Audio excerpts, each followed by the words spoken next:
Stardew Valley 1.5 for mobile will be dropping any day now. Well, any day or up to 45 days from now, as the developer said it will be out by the end of 2022. Some of you have asked me to prepare you a little bit more with some guidance on what kind of items and things to prepare for the update, because there is so much content. You don't want to maybe necessarily waste all your time, gathering materials that you could be doing right now. I have made a very quick and simple guide, complete with a couple helpful infographics that you can screenshot in order to help you prepare for this awesome update that is coming and have the items that you need in stock so that you can just start zooming through all the new content. So let's get started. This is going to be your one and only spoiler warning. So if you don't want to know some of the specific things that are coming in this next content update for the mobile platform, then you might want to refer to my other video that has a preparation guide that has no spoilers. So the major thing you're going to need to do to unlock all of the content and Ginger Island is repair the boat behind Willie's Fish Shop. You are going to require 5 iridium bars, 200 hardwood, and 5 battery packs. If you haven't stocked up on hardwood, I recommend visiting the Secret Woods all the way to the left of Cindersap Forest, where you can get 12 per day, as well as if you don't already have the profession selected that allows you to chance some extra hardwood drops from cutting down regular trees, I recommend visiting the sewer so that you can change your profession to start stocking up on some hardwood as well. If you don't have any battery packs lying around, I also have included this infographic with all the information about a rain totem so that you can get that done as soon as possible. It would be so frustrating to wait some extra days unnecessarily, just waiting for a storm to come so that you can activate the lightning rods. Also, I did learn a new tip while I was actually making this video that you can chain together stormy days by, if it's already raining one day and then you use a rain totem, then you can get the stormy day. It's almost guaranteed. So I think that's really cool. Then you should have no problem getting your battery packs. And then, of course, if you don't have iridium, you need to visit the Skull Cavern to try to get some of the iridium ore. Or if you have completed the Grandpa's Farm Challenge at the end of year 2, then you should be getting a stream of iridium ore every day. But by that point, you've likely already been to the Skull Cavern, so just pop back over there, get some more iridium ore, and then you will be good to go. So for the next 2 things, I'm not going to give you the exact spoilers because I do think I can give you this information without ruining all of the fun for you, and this is one of the most fun parts of the new update. So all I will say is that there is another humongous quest line that you gain access to once you hit Ginger Island.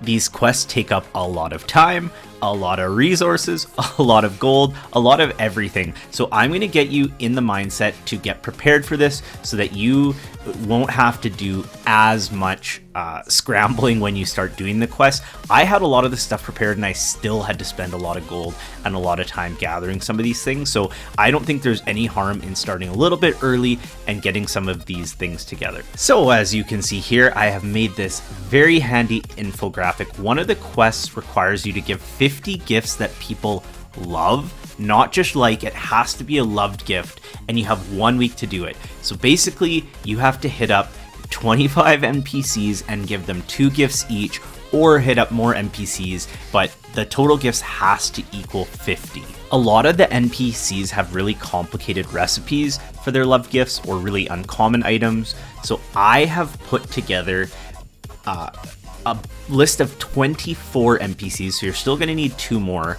but this is 24 NPCs that have either similar love gifts to others. As you can see, there's a ton of diamonds, pumpkins, pizzas, so you can collect a lot of those to get ready for this quest. Some of these items you can buy at the Star Drop Saloon, so the pizza and the salads, that's really easy to get. The cactus fruit you can either grow in your pots at home or visit the desert, and those are pretty easy to gather as well.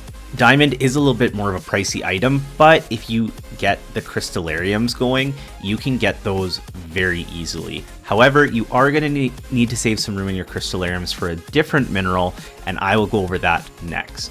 One more note about this quest, you can complete it more than one time, so it is one of the higher payouts, and that's all I'm going to say about that, but it is one of the more worthwhile quests to do. So I would gather enough to complete this quest twice. The quests are random of what you get week to week, so you might not get them both right away, but if you have about 100 gifts kind of waiting, then you can complete this 2 times really easily, and then you can start collecting some of those items again.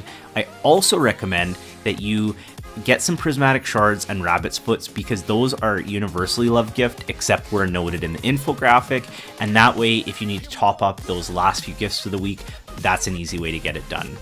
But visit the Stardew Wiki. You can find a list of every NPC and their love gifts, because maybe you have some other things lying around your farm that'll work great for this quest as well. Another quest involves shipping $100,000 worth of cooked items, and they have to be cooked fresh.